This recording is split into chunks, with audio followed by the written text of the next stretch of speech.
All right, we're rolling. Perfect. Right. This up.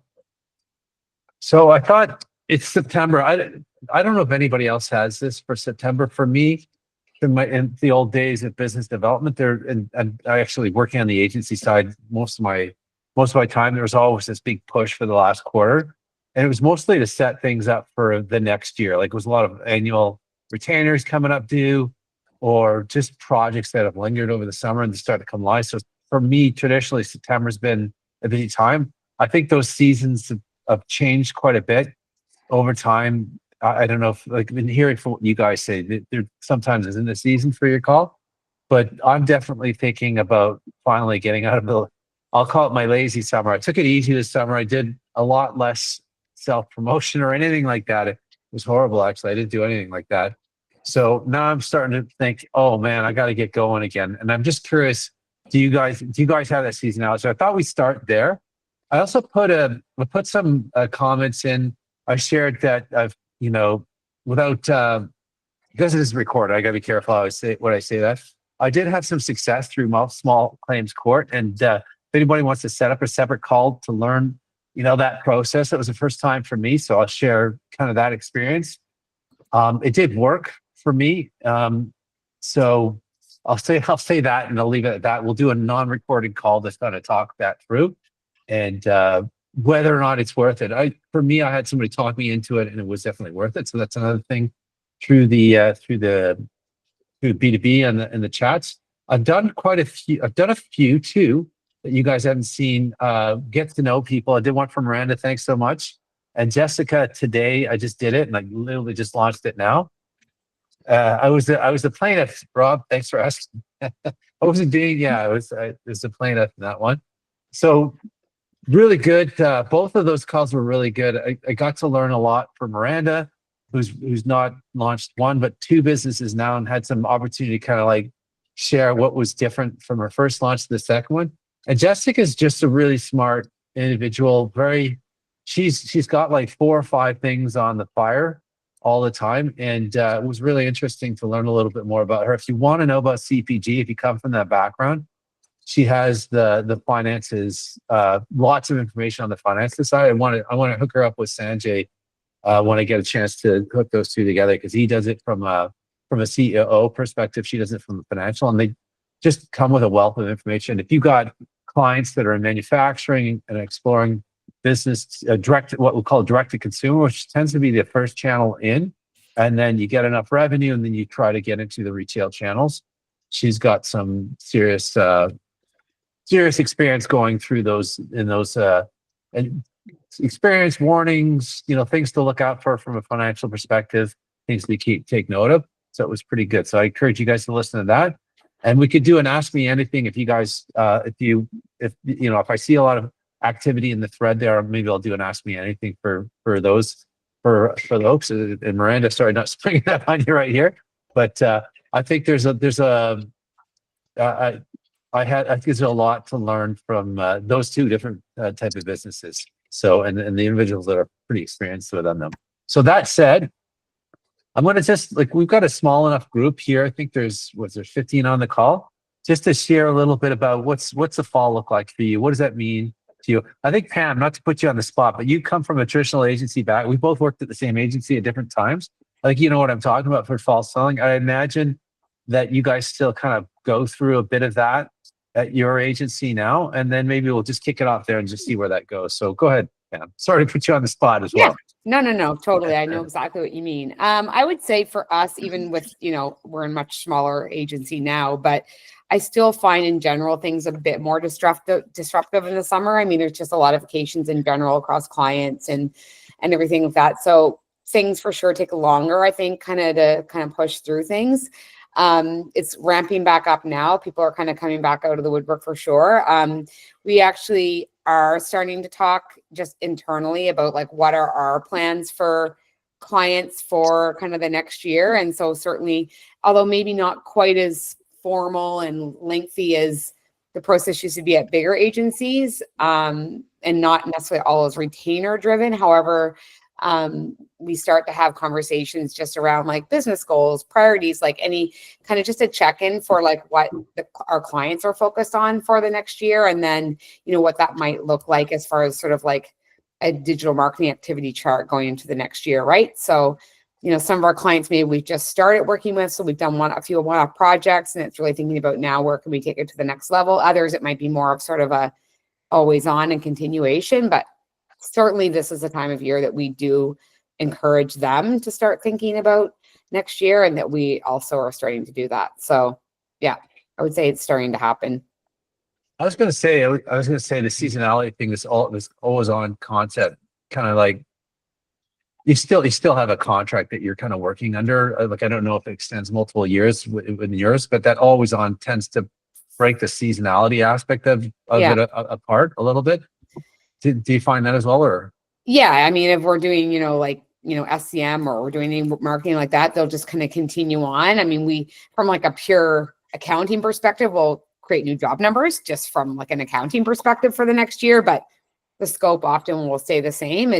We will always look for opportunities to see like what more can we do. However, some of that will just be status quo for some, for sure. Yeah. And does the new year will that trigger conversations about contracts? Will it trigger clients from a pitch perspective? Yeah, less about, I would say, unless they're going up for like RFP. Like, it was a really big client that, we won through RFP, and then that RFP is coming, like, that sort of, it was a 3-year contract. We have very few, like little of that. Like, we work sort of more directly with people that have hired us, and as long as they're happy, they continue to work with us. So there's less of that sort of contractual thing. It's more of just talking to them about like, like, I think with all of us, it's time to reflect upon the year for even our own businesses. So just like with our clients, it's a good opportunity to start to talk about like, and again, we talk to them all the time. So it's not like anything's just going to shift all of a sudden just because it's end of the year. But, where do they want to think about their dollars for the next year? Do they have, if they're bigger, then maybe there has been a change in their overall marketing budget. Maybe strategically for the company, there's a different sort of prioritization. So that might shift what we're focused on for marketing, right? So it depends on the size of our clients. The bigger ones, we have more of those types of conversations with, because they might be getting mandates from sort of other business units. But with the smaller ones, it's honestly, it's less seasonality and more of just like, okay, we're going to continue to do what we're doing.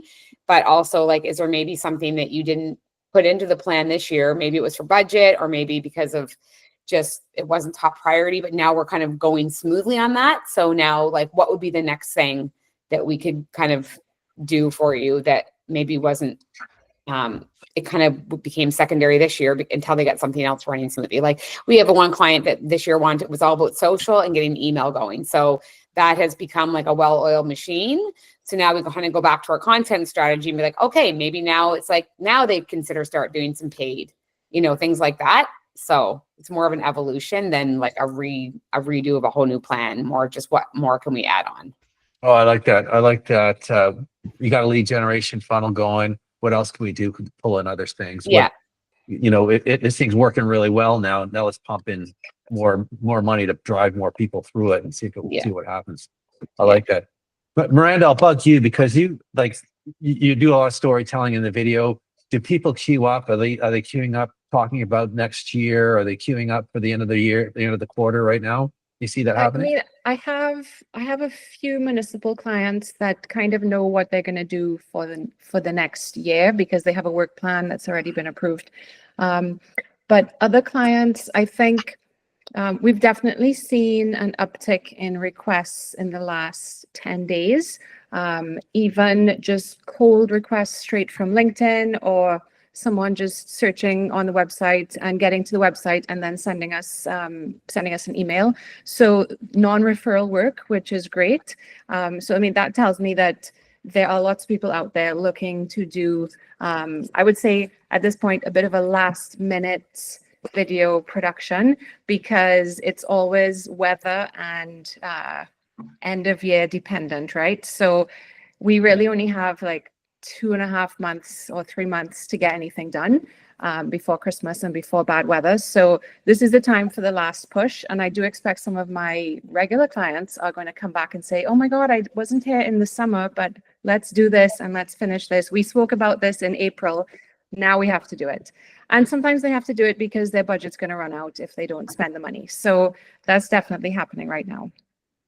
I never thought about this, the weather for the outdoor filming, right? I never thought that would be, Yeah, it didn't even it go into my definitely mind. affects a lot of clients, and very few. I mean, corporate indoor stuff doesn't really matter, but yeah, a lot of people make a last push to get something done before the weather is really bad. Excellent. Oh, that's good. Thanks for sharing that. Appreciate it.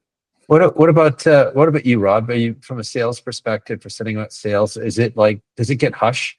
Does it get quieter this time of year because it's their prime selling time, or do you see something like that?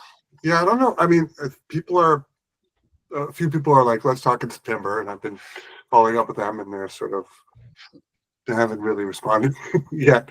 But no, it's steady for us, for sure. We're doing a couple of like one of the big things that we've been talking about more is how do you, well, we talk a lot about HubSpot, you know me, but a lot about AI within HubSpot. So we're going back to our clients to make sure that we're doing like a free kind of workshop or like lunch and learn kind of idea. So that, that's designed to kind of drum up some new things. So I would encourage you to be like, if there's people that you're trucking along with your regular work, I want to sort of have the other things kind of I want to be talking to them about something else that would be adjacent to what we do. Yeah, that makes sense too, as well. For anybody in the retail industry, I'm seeing a lot of talk about around the holiday season, like getting holiday sales ready, getting that pipeline going, getting all set up before you gotta shut things, shut out everything else down, but just handle that type of work. Does anybody, like, I don't know, Christina, do you have a lot of the retail clients like they're working towards those holiday seasons to get things all primed? I do have some e-commerce clients and retail, but it doesn't change that much. Like, yes, we'll have some, maybe it'll change some of the kind of copy as part of the ads, but it doesn't necessarily roll down to me. But I do agree with a lot of the stuff I've heard today, like in terms of what Rob's saying with AI. Absolutely. It's kind of the in right now to do. I did a big presentation on AI and search, and then just like, so a lot of people are sort of buzzing on that. And then kind of the same thing as what Pam was saying as well, just about sort of looking at, like, about business priorities and goals. And yeah, potentially it could free up some of that extra money, as Miranda was saying, by the end of the year. So yeah, I would say not anything new, but everything everyone said, I would say absolutely applies as well.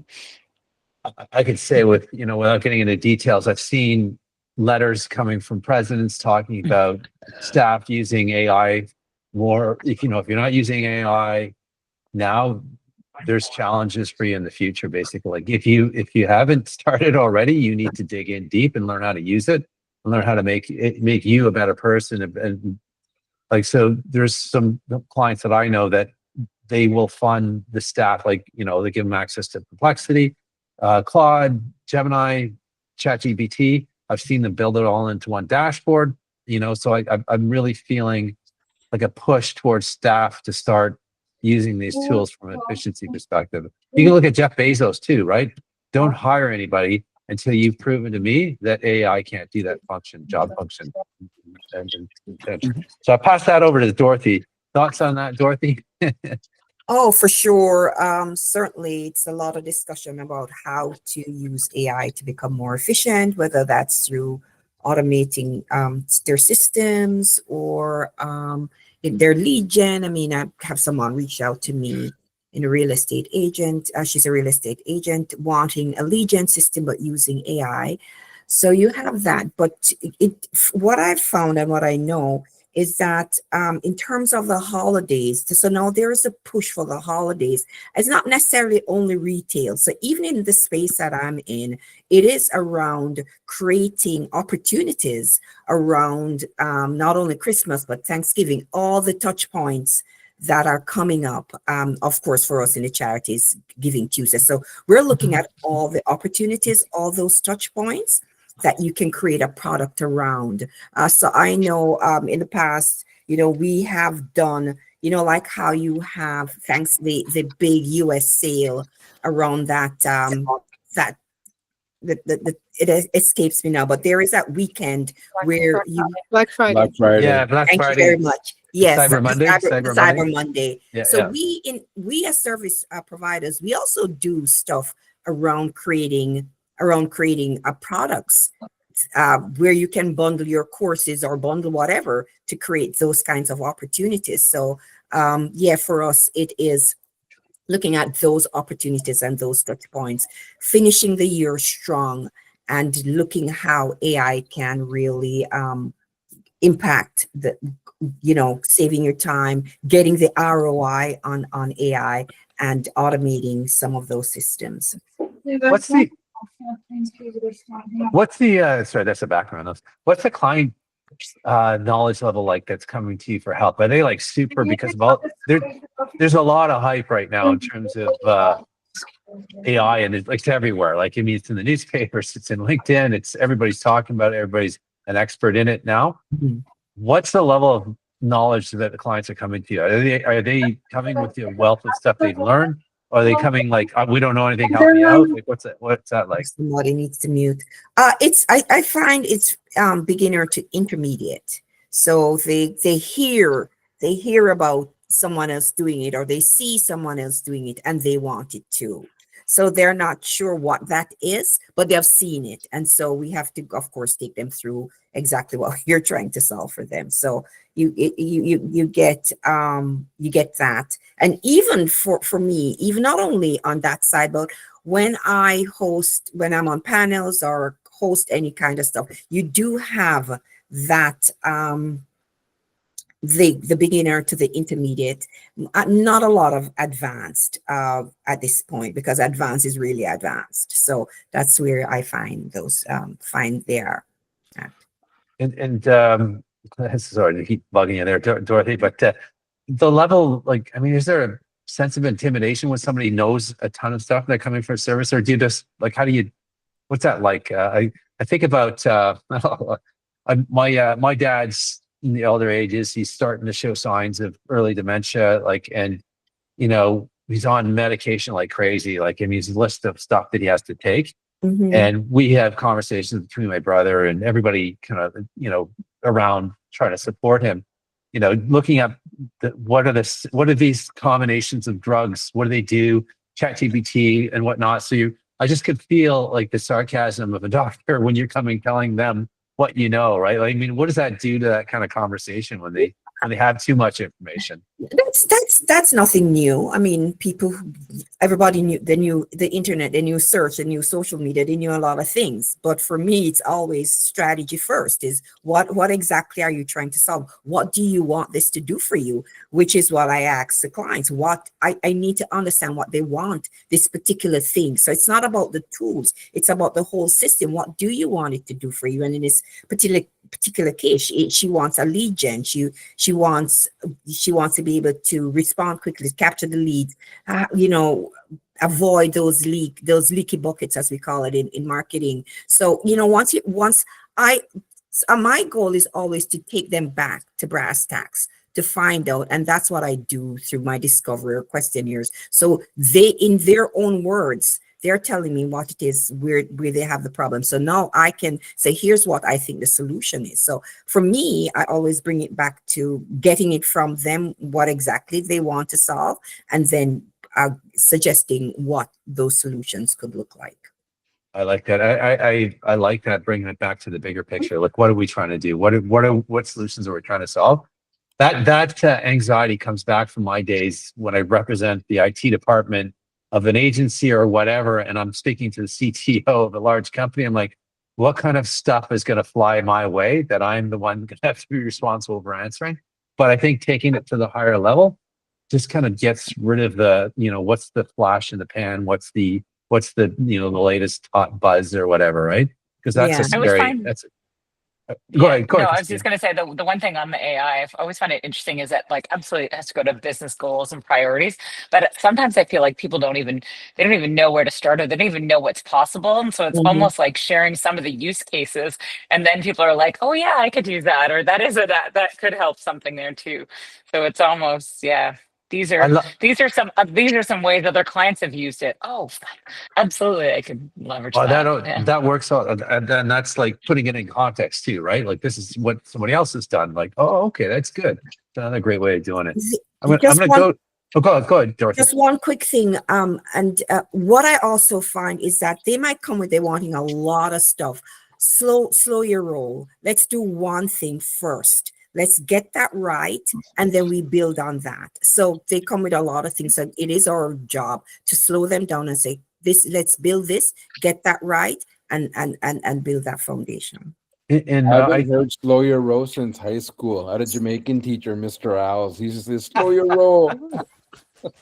There you have it. I've been from an IT perspective. We use something called from an agile methodology called backlog. And the nice thing about a backlog, it's what's the priority from a client's perspective that you layer on top of cost perspectives and risks on that from the agency side. And those two things help shift things up and down the list. Oh, that's a big ask. That's a little ask. That a client can then move that down and prioritize that, or contest, how much do you really, really want that when you throw a dollar figure on that, or a time figure, resource risks and all that. So I really love that concept of let's line things up sequentially and tackle them one at a time, because we're definitely not doing everything all at once, because it would be mayhem. So I love that, Dorothy. I love that theory. Marta, and Trevor, I'm gonna go to you from a branding perspective. Do people put this stuff on hold? Does it become really important in the fall? Like what's that level of, where does branding fit into seasonality, or does it even have a seasonality on it? You're talking to me first? Yeah, sorry, Marta Okay. first. I'm looking right at you, Marta. Can't you see that I'm looking at you? I'm looking at like 700 people. No, I'm kidding. I'm looking at everyone on my little screen. Do they put it on hold? I mean, it's like the $1 million question, because I feel like people put this kind of exercise on hold multiple times in the year. Somehow, taking a deep dive look at your brand always falls to the bottom of the list, because I think it's scary for them. So it just kind of naturally happens. And today I had a call with a potential new client who he did shy away from sort of that bigger question of, so now that you've been in business for 20 years, how do you feel about your brand? What is your reputation? So we had a good discussion about it, but when kind of tried to turn the table a little, or sort of play the card of, would you like to have a further discussion about, refreshing your brand? Is there a need? He just kind of went, probably not right now. Right. So it's just like an easy, I'm not going to give into this just yet, because really what I need is a pull-up banner for a trade show in 2 weeks. So they get very tactical, which I completely understand. You have to be tactical in many, many ways in order to get out there and actually have materials that are working for you. But what I thought was interesting to tap into the AI conversation we're all sort of having right now is the reason why he wants this sort of pull-up banner, this one material that he's focused on, this one medium, is because there's a lot of buzz around in his industry, people using AI to justify what happens. And he's, just to give you a quick context, he's high quality wood cabinetry maker. So he wants to be able to hold in-person events at his location, sort of, let's call it a warehouse for lack of a better word, and be able to debunk some of what AI is saying about high skilled trades people. So it's interesting. He's actually using AI's, what may not be being said in a correct manner. I'm not sure that it's a negative manner, but maybe it's not very correct. And he's capitalizing on that by saying, come talk to me. I've been doing this for 20 years with my staff. And by the way, while I'm doing this, I have to look professional. So Marta, can you design me some things? So I just thought that was an interesting, and I was like, good on him. He's like in his 60s. He's capitalizing on something that he's hearing a buzz about, and he's feeling uncomfortable about what it's doing to basically his industry or his trade. I would Sorry, think I that'd spun be- the question around on No, you. no, Sorry no, it's about that. okay. You caught me on the skilled, because the skilled worker, I would think, would be the most protected in this environment. It's more those that are relying on information. But there's interesting. probably an angle that he's considering or seeing happening in his market as well, that it's impacting him in some way. So it's interesting. I can say that doing a deep self-reflective dive to talk about brand is a scary thing, and I can imagine that gets kicked around quite a few times until it's like, okay, we got to actually solve this thing now. Otherwise, you're creating a bunch of new material with a brand that may be defunct, right? So, and you could see online too. I'm sure we've all heard about the Crackle Barrel fiasco and whatnot. So it's not something you take lightly. So I can totally sympathize with your clients, and I can sympathize with you in terms of the challenge of getting them to realize they need to move on this. Maybe I get Trevor. I don't know if Trevor, if you're there, I know you're off camera, but do you have I'll just give him a couple seconds. Do you have a point to add to Marcus?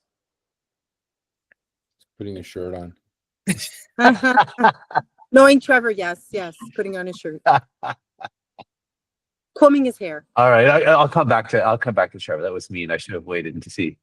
Okay, Eden, thank you for saving Trevor. Please. Go ahead. Just a quick request from everybody. Sorry, Marta, because I love you dearly. Can we skip any references to somebody being older and not necessarily being in tune with what's going on in the world? Because I'm going to tell you, the people who were early adopters who I learned about social media from are people now very close to 70. And some of us are up there in our years and ahead in terms of the learning curve on a lot of this stuff. So fair. Yeah. yeah. You know what, to justify, I think it's because he came out wordly saying, I don't know much about sort of what's going on in this new technology, but I know enough to say it's not doing me any favors, right? That's great. That's great. But yeah. some of us in our 60s are very aware. 100%. And I think it's more of an inclination than a number. So yeah, well said. if we can ditch that.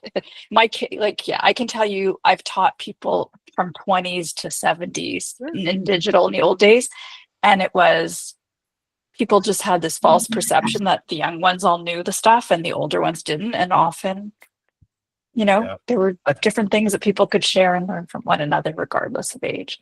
I think it's an exploration all around. I've got a teenager in high school. I got one in university as well. And the teenager is all about, he hates writing. So it's like, yep, ChatGPT, got a presentation going on. I'm like, let's try that in your own words first, son. But with the older one, he's at U of T, and there's such a concern about plagiarism and whatnot. He just not touched it whatsoever, other than Grammarly to help a little with the grammar and whatnot, but not using the. So I think I think we're all on an exploration phase in terms of how this thing's going to be accepted. You certainly hear enough stuff on the news about the schools knowing they need to embrace it somehow, but struggling with using the stick or the carrot right on that. So it is interesting time. I was going to push back to Linda, because Linda, this is her special, this is her thing, right? I would think, what do we need to know? Is there a fall selling conversation that you go through from a training perspective, from a coaching perspective, from a sales perspective? Is that a thing still? Is that something you talk about, Linda? So I'm not sure I understand your question. Meaning, what specifically do you want? Yeah, I'm circling all the way back to the beginning again and talking about September. It's a season change. We're coming out of summer. For me, and for me, this was a big quarter to close, mostly because it started a lot of an annual contract coming in January or February. These conversations need to have, it was time to get in front of clients right now and solidify things. So just curious, is that still a thing from your perspective, or? Yeah, so I'd say the answer to that is it is greatly dependent on the business that you're in. So whatever, if you do landscaping versus if you do snow removal, those are two sort of complementary, businesses in the B2C world. So I can speak personally for me because you're my people. And I'm really happy about what happened yesterday. I got 2 inquiries yesterday, and it's been a painful year for me. So much so that I'm doing this thing of, well, maybe it's not so bad to have all this extra time on my hands. I'm not getting any younger, and maybe walking the dog for a long walk isn't so bad, and cleaning up that closet isn't so bad. I'm kind of justifying it. But I definitely have gotten back into the networking. But one of the leads that came in was a client of mine from, actually, I'm going to guess 2016, 2017. I haven't looked at it. And she told me that somebody in her organization recommended that they reach out to me. So I looked up this person who's HR training, learning and development, and we're first connections. So I sent her a note back and I said, I'm pretty sure you and I have met. And she's like, oh, I remember meeting you now. And she wants to either see what sales training I have, or could I develop sales training for them? And I have a ridiculous amount of files on that we developed years ago. So really excited about that one. The other one is more looking for traditional sales training. So I have a lot of traditional sales training material, but I feel like I'm bringing Kim Pillar in on that one. Kim, does everybody here know Kim? From Sadler sales training. Yeah. Yeah. Kim and I are really good friends, and he does Sandler training, and it has a good brand. Because for me to go in, and I could certainly do the sales training, I would develop it, customize it, take my own material. But I brought Kim in on that. But just to your original question, it really does depend on your industry and what it is that you do as to when the cadence is. But I'd say for most of us on this call, there is those peak times. If like it is quiet in the summer. I used to have really big Q3s. And when I look back in my numbers, my Q3s are always really big because I'd start a client at the beginning of the year, and then we'd recognize that more and more work needed to be done, and that revenue hit in Q3, which was weird because that's the summertime. But this has just been a different year all round. So, but I'd say to what you said, Richard, yeah, like get the client meetings now for closes probably in the new year. You might get some work that starts before Christmas, but yeah, go ahead, Eden. Sorry, not my call. No, that's good. Thank you for doing that. Appreciate it. I was running a call. Sorry. No, go ahead. Okay, I was just going to say it's been a very challenging and interesting year, and I don't want to count my chickens too fast, so to speak. And not that it was great, but things really picked up for us just before I went on vacation last week. So we closed some good business in August, which is interesting. Some of which we'd been working on for a while, some of it repeat clients. And yeah, and then there's some follow-up for September. And of course, we always, start with the plan your marketing strategy for 2026 type of thing soon. So, but it's very weird. I don't know if this came up here at another group recently about seasonality. And I know for us, it's just really gone out the window basically since COVID, to be honest. Yeah. And I work with B2B and B2C, mostly B2B, not exclusively. And it's just, B2C, there is much more of a cycle typically aligned to the holiday shopping season and depending on what products they offer to different, events that go on throughout a chronological calendar year. B2B can be quite different depending on what it is they're offering. Yeah, different type of, could have a lengthy sales cycle, could be a real complex. There's not a lot of buyers, not a lot of suppliers. There's a lot of things that change that. The sales cycle I've found has really increased. It used to be very fast for us. And now it's, I met with someone in April and she signed with us 2 weeks ago. Oh, you think that's the uncertainty that's causing that, or is that a normal thing that gets no, that I think, well, in that case, which isn't that different than others right now, some of it has to do with market uncertainty. She knew she was getting funding, for example, and the funding, it took a lot longer for people to make decisions about how much, when, well, how, why.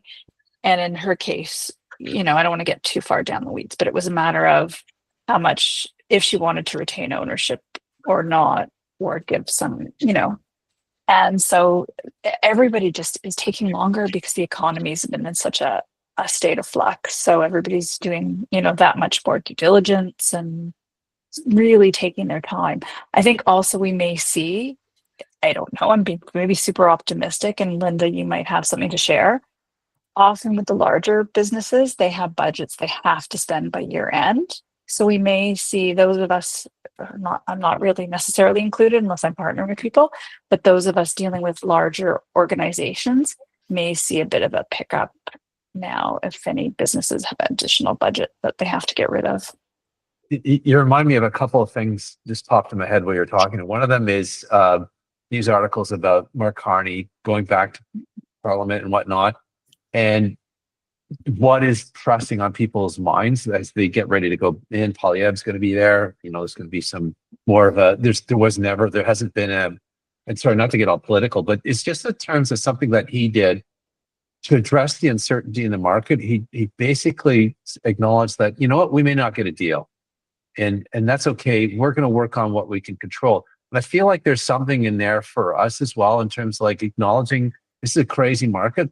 What can we do with ourselves and within our own power to change what we have control? There's something about that set when they talk to analytics and leads and whatnot in terms of looking at what sentiment is with it's something that's that about that approach that settled everybody back to the it's the economy. It's I can't buy a house. Other things kind of start to rise, the more immediate things, right? The other thing I was listening to is I'm halfway through A16Z, which is the Andreessen and Horowitz podcast, and they're interviewing with Mark Cuban right now. If you guys know him, he's a billionaire from Shark Tank, or is it Dragon's Den or Shark Tank? Right? Shark Tank. Yeah, and also part owner of the Dallas Mavericks basketball. And some of the things he was talking about in terms of the need to know how to sell in a number of different areas of the market were just interesting. I'll finish listening to it. It's a good long one. It's an hour, but Mark Cuban has he doesn't get a lot of dialogue time in Shark Tank. There's others that he tends to be one of the more reserved, quiet guys, but he has some interesting things to talk about from an AI perspective, from marketing perspective. He's into healthcare now in terms of that market as well. So I'll share that. I'll share it once I finish listening to the podcast and put it in the stream. But just different things that say, look, you know what? There is when you're looking towards when you're a business owner, you don't have those sales experience. It's really difficult to kind of work in these sort of environments. I want to pass it to Manu now and talk about, you've got from a corporation perspective, T2s are due at the end of, I think it's the end of January. Correct me if I'm wrong. Is there a hype up to that, or people I guess it depends on what your fiscal is too, right? For me, I got to have it done by January. I know that date because I was thinking that my taxes were due the same time as my T1s, my personal taxes, but that's not the case. And I got stung with a bit of interest rate because they didn't submit them on time. But is there a buildup as a result of, hey, there's a final deadline coming up? Is there something that you're doing to remind people so you can control some of that chaos before it happens? Yeah, everyone's got their own year end, but the wide majority of them are December 31st. So as soon as individual taxes end in May, June becomes corporate tax season, right? I try and get them done in February as much as possible. I don't have the energy afterwards. But no, they're really, I find you just got to chase people. People just aren't very proactive when it comes to their finances.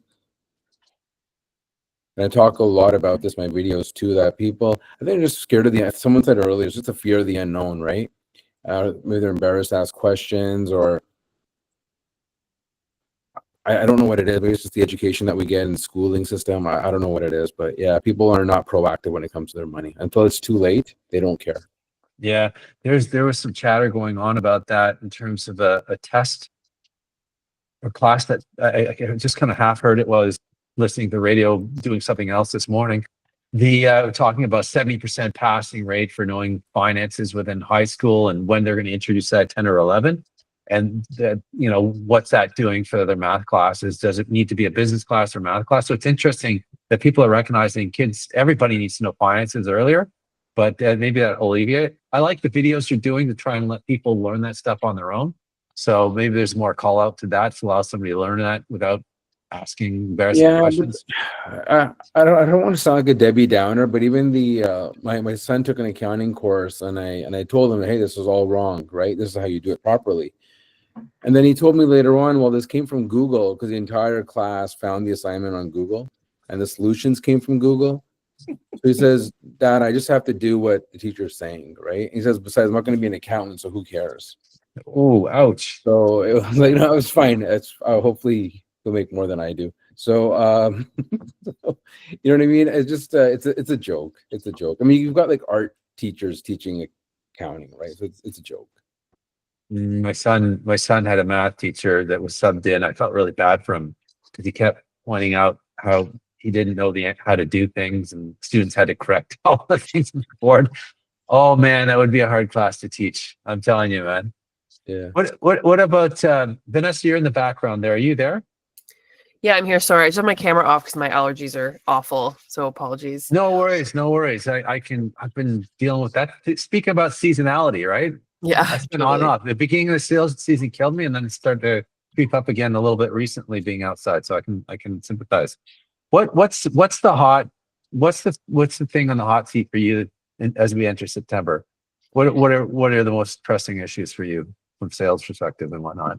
Well, I feel like it's the perpetual freelance life challenge of like, I am pretty busy at the moment. So I just want to say yes to everything because I just went through like a period where things were slow and then you panic. So I don't know. I feel like I'm coming up to 5 years. It'll be 5 years in like 2 weeks that I've been doing this. And it just never seems to get better. I don't know. Like I never seem to figure it out. Like I always want to, be more proactive and, try and have more balance. But like, this just seems to be the way it is. But I mean, I can't complain. At least I'm getting work because I know it's not ever the case for everybody. And I'm just, I feel like I'm just kind of like going to say yes to everything and figure it out later. Cause yeah.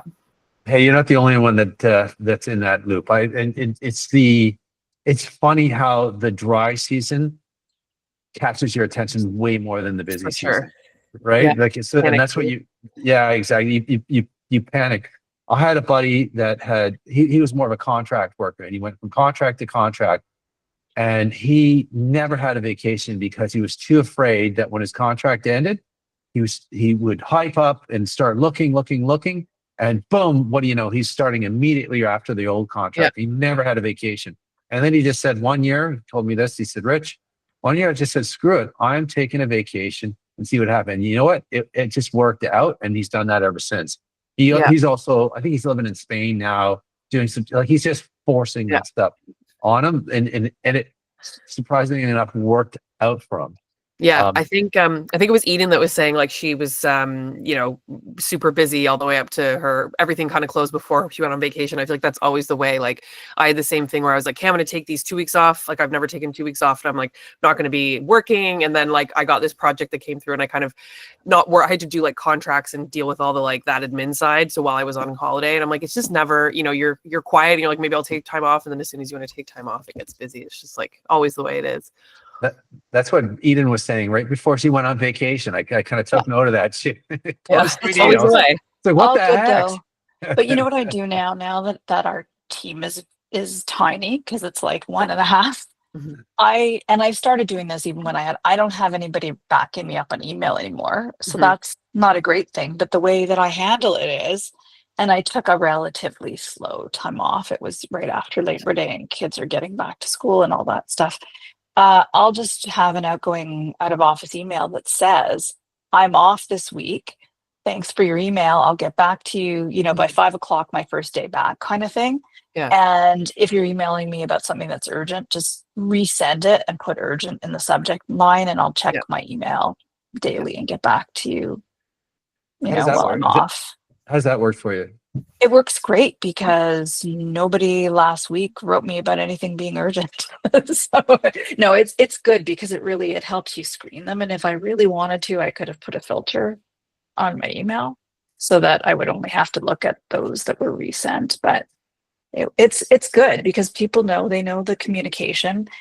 Fortunately, I mean, if I was on a project where there were tight timelines and I controlled everything with the existing clients before I went away. Obviously, I mean, put things in motion, and clients I signed, I gave them lots of onboarding work to do, not busy work, but things they had to do, and just made sure they had it before I left. So that worked out really well. So one thing, just going back to what Vanessa was saying, the busy and like you still get calls from clients during busy. One thing I train myself, this is not much training really, is that tomorrow is quick enough for an urgent call. And so like for me, it's always been, I need head down time. I have to think, if I get interrupted, it's like restarting, I get nothing done, end up working late. So what I started implementing is emails, calls, always addressed the next day. And you know what? None of the clients minded. They always appreciated the fast response time I did. I probably could have buffered that better, even like, within, but I like that you put within your responder, even that, giving them a time frame when you're going to get back to them. And that gives you that time to not be in emergency mode all the time. So that really worked for me. Then I can see it works for you as well. Yeah. Yeah. And even on client contract. Oh, sorry. No, go ahead. I was gonna say, even on when I have our client agreements, I just say our regular business hours are X to Y. Unless it's prearranged or there's an emergency, you'll hear back from us within, the next business day. Just things like that I didn't do when I first started the business that I eventually learned. I thought I had to respond to everything right away. And I was, working 24/7 pretty much. And people they don't expect that, especially now. I think in the last 5 years, there's a recognition that we're all human and we all need to take care. The more we take care of ourselves, the better we can take care of them as well. I just want to give Vanessa one chance to finish her thought, and then I'm going to pass it to Rob. Yeah, I was just going to say just exactly what you were saying, Eden. Like, I think we're our own worst enemy with stuff like this. Like, I don't think clients have the same expectations sometimes that we do. And I often find they're like, that's fine. And you're like, okay, well, why was I stressing out about it? And the other point about like actually taking time off, like other than this one small thing, like I really tried to just disconnect. And it's like, I know it's been said so many times, but honestly, you're so much more effective as a worker when you can actually just like disconnect and refresh and, just go off and not be at your desk and work. And I don't think we do it enough. But it makes you so much more productive and like efficient and just a better overall like person when you're back at your desk after taking a break. Yeah, I 100% agree with that. And we need to tell that to ourselves when we're yelling at ourselves for not doing anything, right? Yeah. Go ahead, Rob. I wanted to share one thing. So I agree with the work-life balance and managing expectations. However, one thing there's been a whole bunch of research I've been following recently. Sales peeps back me up on this, Linda. If you get an inbound inquiry for services, don't wait. In fact, you should probably respond even faster than you think you should respond, because there's all this data that shows that first person to respond can often win. And you think that my initial logic with this was like, well, I don't want to respond right away and look desperate, like I don't have things to do. And I don't want to set up an expectation of them being able to get me at any time. So I would wait an hour at least, usually even 4 hours. But I've gone the opposite extreme now that, unless I can't respond right away, I will respond and try to get on a call, because it really, really is important. Oh, I like that. That is a good reminder too. And was it 15 minutes now? Is that what they suggest, within 15? I have. Or do you know? Go ahead, guys. It's really a case of, I was just going to say, I agree with Rob completely. It's really a case of triaging things. Like a request, the 2 requests that I got yesterday. Did I tell you about that yet? Oh my God, I'm so desperate. I got back to you right away. Like I you know how you kind of, when you're working at your desk, you kind of scan your emails, probably more than we should. But and oftentimes when I have done that, Rob, they'll make a comment, well, that was fast. Other things are not as urgent. Other things, I love the idea, Eden, of putting your availability or I can get back to you, or put urgent. Like, all we're doing here is we're just setting expectations of how clients can communicate with us. And it's just so professional. You're trying to look a little different, a little better. And so I think anytime you're sort of triaging, it's hard to triage, right? Like, it's hard, but I spend a lot of time talking to salespeople about that very thing, prioritizing, triaging, like doing it right. You can also get some emails. You know how you get a lot of, we all sign up for things because we want to keep on top of our profession. You can take any of those types of emails and set up a rule, whether you're in Outlook or Google, and have it zoom over to a folder. Just make sure you check that folder once a week or whatever. So you can do that. Or if a client one comes in, you can direct it to a folder that you know to check that, like, just so it doesn't clog up your inbox. You can sort out some of that stuff, use those techniques. I love that. Thank you so much. Appreciate it. I'm going, Angela. So you're back from, we were doing bragging for you on a, wonderful wedding trip to Europe. Where have you been able to slowly roll in? You're able to take the time off, which is a great sign. What was it like coming back to the office? There was a few, 11 o'clock p.m. sort of meetings that I had to have while I was away. So, because as we all know, when you own your own business, there's not really any such thing as a total vacation, especially for that long.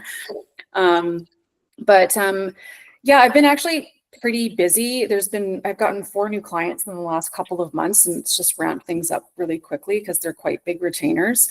Nice. And they're sort of all over the place too. Yeah, thank you. Yeah, no, it's been awesome. There's like a nonprofit, a catering company, and a manufacturing company, and then a property management company. So they're all very different, which is fun. But thinking about the seasonality thing, I had we had a marketing strategy meeting with the catering company. That was kind of the initial launch of me working with them. And they didn't have a marketing plan. They hadn't done a SWOT analysis in like 4 years. I know that sounds like kind of the 101 stuff, but it was very interesting discussion that they just hadn't, gone back to the foundational stuff. And, we started talking about, because their business is very seasonal, they're having their first meeting for their Christmas 2026. Their first meeting is in January for that. And I know when I used to own the bakery, we'd be getting orders for Christmas time in August. So, it kind of depends on the business as far as the seasonality things of everything. It's definitely different with businesses, but, and we in Vancouver, we have FIFA coming up next year in January, in the summer, and that's going to be huge. They're basically talking about how there's just not enough hotel rooms, and the tickets are insanely expensive. Ritchie Brothers was going to buy a 6-pack for all the games here, and it was $500,000. Wow. Holy cow. Yeah. I can attest. Vancouver is expensive. Period. It's expensive. Put FIFA in there. Yeah. And Ritchie This is Brothers has FIFA. deep pockets too. Yeah. So the whole, planning for next year is ramping up huge here, for that, as well as, a bunch of other things. But, yeah, it definitely was quiet for me in the summertime. I kind of, I did what you did, Richard. I sort of took the gas off things and wasn't really doing any blog posts or articles but I kind of obviously did that by design because I wanted to be left alone a little bit, but it ramped up really quickly as soon as I sort of got back to work in the middle of August. So it's good. That's great. That's good news. And I love that FIFA is driving some excitement and some urgency across all the businesses around that area. That's excellent. Yeah, Stuff they probably don't even measure, right? So that's fantastic. Well, they're talking it's going to be bigger than when the Olympics were here, and and it was really fun when the Olympics were here. It was just there's so much energy and everyone was super positive, and yeah, it was fun. Yes, soccer is what do they call it? What's the name? The sport. What is it? The lovely game or whatever. What was the phrase they used to use? Beautiful game. A sport of the common people. Yes, it is the most popular sport for sure. So that'll be exciting. Yeah. I'm going to wrap up on. I'm going to do something I'm not going to take it to the very bitter end. Now I'm going to wrap up on that note. I think that was great. I appreciate you guys sharing. It was a pretty simple topic, but I appreciate you sharing. I feel like I've gained a lot from that, and I appreciate you guys showing up and sharing what you had what you had and your expertise about that. Thanks so much, guys. Appreciate it. I want to say enjoy September, but we'll see you guys next week for those that are doing the operational one. All right. Have a great See you guys. afternoon, guys. Okay. Bye. Bye, everybody. Thank you.